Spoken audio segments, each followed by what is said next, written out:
मजम्मत करना चाहता हूँ जो डॉक्टर मोहम्मद आदिल साहब ये पाकिस्तान के एक बहुत बड़े आलिम थे और उनकी बहुत बड़ी फॉलोइंग थी। एक बहुत पॉजिटिव सोच रखने वाले जो फ़िरका वारियत फैलाने की कोशिशें हो रही थी उन कोशिशों के ख़िलाफ़ बहुत ही सरगर्म थे।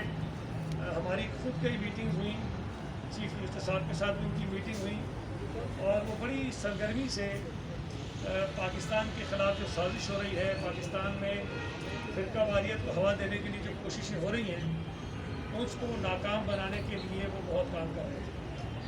मैं उनके कत्ल की मजम्मत करता हूँ और दुआ करता हूँ कि अल्लाह ताला उनकी शहादत के सिले में जो उनकी कोशिशें थीं कि पाकिस्तान में हम आंगी रहे तमाम फ़िरक़ों के दरमियान जो मसालिक हैं उनके दरमियान हम आंगी रहे और जो कोशिशें हो रही हैं कि उनको तकसीम करके यहाँ फसादात का शुरू कराए जाएँ और वो नाकाम हो। और एक और चीज़ डिस्कस करूँ कि एक चीज़ सामने आ रही थी कि उनको सिक्योरिटी जो है वो सिंध हुकूमत की जानिब से प्रॉपर नहीं थी। मैं इस बात की तायद करता हूँ कि हमारी जब उनसे मुलाकात हुई थी मेरी और नासिर हुसैन शाह साहब की, तो उन्होंने खुद हमें नहीं कहा कि उनको सिक्योरिटी दरकार है, लेकिन उनके बेटे ने ये जिक्र ज़रूर किया और हमने उस पर ये काम शुरू भी किया कि उनको सिक्योरिटी फराहम करें। फिर जब चीफ मिनिस्टर हाउस में एक मीटिंग हुई थी कुछ अर्सा पहले, उस मीटिंग में भी ये शरीक थे और जब बाहर निकले तो वहाँ पर भी ये बात डिस्कस हुई कि अभी तक उन्हें सिक्योरिटी नहीं मिली है। और उस वक्त भी हमने यकीन दहानी कराई, आईजी से भी वो मौजूद थे और उनसे कहा कि उनको भी और दीगर उलमाए कराम जो हैं, जो नायाना उलमाए कराम हैं जो काम कर रहे हैं, उनको भी सिक्योरिटी फराहम की जाए। तो बहरहाल वो चीज़ प्रोसेस में थी, लेकिन इस बात को मैं मानता हूँ कि उनको सिक्योरिटी समझ नहीं मिली। लेकिन जब इनकी शहादत का वाक़या हुआ तो मैंने ये बात चेक की कि इनको सिक्योरिटी थी या नहीं थी और नहीं मिली तो क्यों नहीं मिली थी। तो इनके नाम पर 2 पुलिस मैन जो हैं वो अलॉट हुए हुए थे, लेकिन वो दोनों पुलिस के जवान जो हैं शाह फैसल कॉलोनी में जो इनका मदरसा है वहाँ पर ड्यूटी कर रहे थे। अब ये तफसील बताने की वजह आपको ये है कि आपको याद होगा कि चीफ जस्टिस जब साकिब निसार थे उन्होंने एक ऐसी मुसीबत हमारे गले में डाली हुई है जो फैसला करके गए।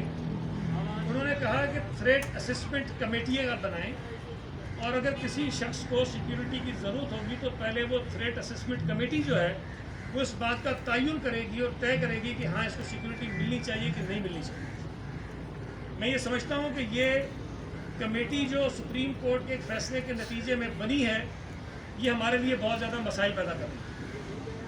हुकूमत के पास, चीफ मिनिस्टर के पास ये इख्तियार नहीं है कि वो ये ऐलान करे, ऑर्डर करे कि जी फलां आदमी को सिक्योरिटी दे दी जाए, हम मजबूर हैं, हम नहीं दे सकते उसको। और इस किस्म के वाक़यात जो हैं हो जाते हैं और फिर जवाबदेही हमारी होती है।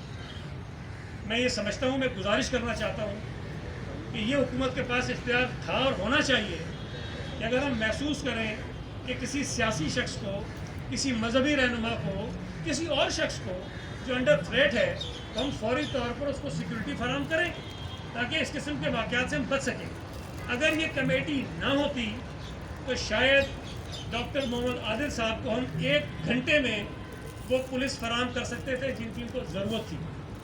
लेकिन इस थ्रेट असेसमेंट कमेटी की वजह से सिर्फ ये डॉक्टर मोहम्मद आदिल नहीं, इन जैसे और बहुत कई लोग हैं जिनको हम समझते हैं कि हमें सिक्योरिटी देनी चाहिए, फौरी तौर पर देनी चाहिए, लेकिन हम नहीं दे पा रहे हैं। और ये इल्ज़ाम सिंध हुकूमत का लग रहा है कि हमने इनको सिक्योरिटी फराहम नहीं की। एक और माया नाज मुफ्ती साहब हैं, उनके लिए 8 महीने तक, मैं आपको बता रहा हूँ 8 महीने तक मैं खुद, नासिर शाह साहब, चीफ मिनिस्टर साहब लगे रहे कि उनको सिक्योरिटी मिले और अभी कुछ दिन पहले जाकर उनको 2 सिपाहियत देने में कामयाब। मसला वही है कि जी सिक्योरिटी असेसमेंट कमेटी है, वो कमेटी असेस करेगी कि इनको चाहिए कि नहीं चाहिए।